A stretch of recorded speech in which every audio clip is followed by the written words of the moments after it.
हमारे राजस्थान के सपूत और गुजरात के प्रभारी सम्मानीय रघु शर्मा जी से निवेदन करूंगा कि वे पधारें और सभा को संबोधित करें। रघु शर्मा जिंदाबाद जिंदाबाद जिंदाबाद। रघु शर्मा जिंदाबाद जिंदाबाद जिंदाबाद। अशोक गहलोत जिंदाबाद।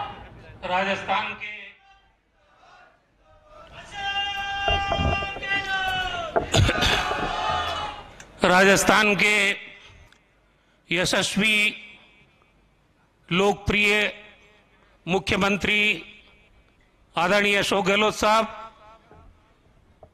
इस आजादी की गौरव यात्रा के संयोजक, अखिल भारतीय कांग्रेस कमेटी के महासचिव आदरणीय मुकुल वासनिक साहब, राजस्थान के प्रभारी महासचिव आदरणीय अजय माकन साहब, राजस्थान प्रदेश कांग्रेस कमेटी के अध्यक्ष सम्मानीय गोविंद सिंह डोटासरा जी, गुजरात प्रदेश कांग्रेस कमेटी के अध्यक्ष सम्मानीय जगदीश ठाकुर जी, अखिल भारतीय कांग्रेस कमेटी सेवा दल के चेयरमैन भाई लालजी देसाई साहब, हमारे कांग्रेस वर्किंग कमेटी के सदस्य सम्मानीय रघुवीर मीणा जी, राजस्थान सरकार के मंत्री सम्मानीय महेंद्रजीत सिंह मालविया जी, अर्जुन बामनिया जी, भंवर सिंह भाटी जी, जिला कांग्रेस डूंगरपुर के अध्यक्ष, हमारे डूंगरपुर के विधायक और यूथ कांग्रेस के अध्यक्ष गणेश गोगरा जी, मंच पे बैठे हुए सभी सम्मानित विधायकगण, मंत्रीगण, कांग्रेस पार्टी के तमाम वरिष्ठ नेतागण, 6 अप्रैल को यह आजादी की गौरव यात्रा हमारे राष्ट्रपिता पूज्य महात्मा गांधी जी के आश्रम साबरमती से लालजी भाई देसाई के नेतृत्व में सेवा दल के हमारे जाबाज सिपाहियों ने शुरू की। करीब गुजरात के 5 जिलों में होती हुई 210 किलोमीटर की यह यात्रा आज राजस्थान को हैंडओवर की जा रही है और हमें खुशी है इस बात की कि जिनके दिल में कांग्रेस के प्रति दर्द है, जो खुद जिनका जीवन अपने आप में एक संदेश है, ऐसे हमारे यशस्वी मुख्यमंत्री आज स्वयं आए हैं। वो जानते हैं कि कांग्रेस अध्यक्ष सोनिया गांधी जी ने, हमारे पूर्व अध्यक्ष आदरणीय राहुल गांधी जी ने देश में आज किन हालातों में यह आजादी की गौरव यात्रा कांग्रेस के सिपाहियों को प्रारंभ करने का कार्यक्रम दिया है, उस चीज की महत्व को समझते हुए अपने व्यस्त कार्यक्रम में से आज आप यहां आए हैं। मैं हृदय से आपका बहुत बहुत आभार व्यक्त करता हूं। आज हमारे साथ हमारे साथी अर्जुन मोढवाडिया जी, जो गुजरात प्रदेश कांग्रेस कमेटी के पूर्व अध्यक्ष हैं, वो भी सीएलपी के लीडर भी रहे, वो भी हमारे साथ आए हैं। शानदार तरीके से गुजरात में यात्रा निकली है। जो सोनिया जी का संदेश है, जो हमारे स्वतंत्रता सेनानियों की कुर्बानी की गाथा है, उस संदेश को पहुंचाते पहुंचाते आज हमारी टीम आज यहां आई है। आग लगाने की कोशिश हो रही है देश में। इस यात्रा के रास्ते में भी आग लगी। मालूम है गुजरात में चुनाव है, 2022 में हिम्मतनगर में आग लगा दी गई और एक जगह आग लगा दी गई।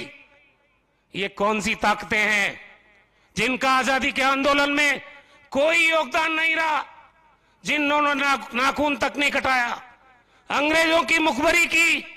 जब हमारे जाबाज स्वतंत्रता सेनानी फांसी के फंदे पे लटक रहे थे, जब हमारे नेता जेलों के सीखचों में थे, तब ये विचारधारा के लोग अंग्रेजों की जासूसी करते थे। आज ये लोगों के पास सत्ता है देश की, और ये इस देश का अमन चैन छीन के इस देश के लोकतंत्र को खत्म करके सत्ता में बने रहना चाहते हैं। आज हमारी लड़ाई उन्हीं ताकतों के साथ है जिन्होंने देश में सांप्रदायिक सद्भाव को बिगाड़ के, भाई को भाई से लड़ा के, हमारे भाईचारे में आग लगा के और सत्ता काबिज की है, चाहे दिल्ली की है चाहे यहां की है। आज समय आ गया, अगर खामोश रहोगे, एक आजादी महात्मा गांधी जी की रहनुमाई में, पंडित जवाहरलाल नेहरू की रहनुमाई में, डॉक्टर B.R. अंबेडकर जी की रहनुमाई में, मौलाना अबू कलाम आजाद साहब की रहनुमाई में, हमारे अनेक स्वतंत्रता सेनानियों ने 75 साल पहले हमको सौंपी थी। अगर ये लोकतंत्र संविधान के रचयिता बाबा साहब अंबेडकर ने हमको सौंपा था, आज ये लोकतंत्र खतरे में है। हालात अगर यही चलते रहे तो ये वो दिन दूर नहीं है जब देश में हाहाकार मचेगा। देश का लोकतंत्र खतरे में आ चुका है।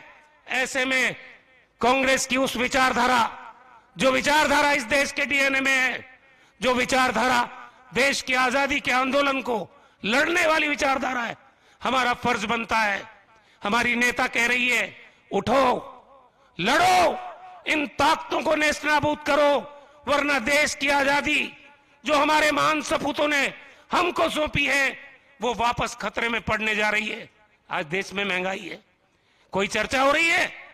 आज देश में बेरोजगारी है, आज देश में अराजकता का माहौल है। मुद्दों से ध्यान हटा रहे हैं। एक तरफ राजस्थान की सरकार एक के बाद एक गहलोत साहब के नेतृत्व में राजस्थान की 36 कौम को, जो समाज में अंतिम पायदान पे बैठा हुआ गरीब से गरीब आदमी है, उसको केंद्र बिंदु मान के और फैसले ले रही है, और दूसरी तरफ ये दंगाई करौली में दंगा भड़का रहे हैं, क्योंकि राजस्थान में भी अगली साल चुनाव है। साथियों, मैं आपको निवेदन करना चाहता हूं, लंबी बात नहीं करूंगा। आज देश बहुत संकट के दौर से गुजर रहा है। संकल्प लेके जाएं इस यात्रा से। जो भी ताकतें भारतीय जनता पार्टी की बी टीम के रूप में आ रही है, चाहे वो आम आदमी पार्टी हो, चाहे वो MIM हो, चाहे और राजनीतिक दल हो, ये सब कांग्रेस को कमजोर करने में, भारतीय जनता पार्टी को परोक्ष रूप से ताकत देने का काम कर रही है। अगर वैचारिक लड़ाई जो हिंदुस्तान में लड़ सकती है तो कांग्रेस पार्टी लड़ सकती है, जिसके सिद्धांतों में दम है, कार्यक्रमों में दम है, नेतृत्व में दम है, और जिसकी शानदार विरासत इस तिरंगे एजेंडे के नीचे हमको विरासत में मिली है। लंबी बात मैं नहीं करूंगा। आप सब लोगों को बहुत बहुत आभारी हूं। एक यात्रा आदरणीय मुकुल वासनिक जी यहां बैठे हैं। आज से 34 साल पहले राजीव गांधी जी ने हमको सौंपी थी। 3 मूर्ति भवन दिल्ली से 1150 किलोमीटर उस पदयात्रा को लेके टीबा वसाई झुंझुनू हरियाणा के बॉर्डर से हम लोग गांव गांव गली गली होते हुए इसी रतनपुर बॉर्डर पे हमने गुजरात को सौंपी थी, और आज गुजरात इस यात्रा को राजस्थान को सौंपने जा रहा है। मैं आपसे विनम्र प्रार्थना करना चाहता हूं कि इन सांप्रदायिक ताकतों से, इनके मंसूबों से संकल्पबद्ध होकर लड़ने का समय आ गया है। और मुझे विश्वास है कि कांग्रेस का जांबाज सिपाही इस तिरंगे झंडे की आन, शान और बान को कभी मिटने नहीं देगा। बहुत बहुत धन्यवाद। जय हिंद।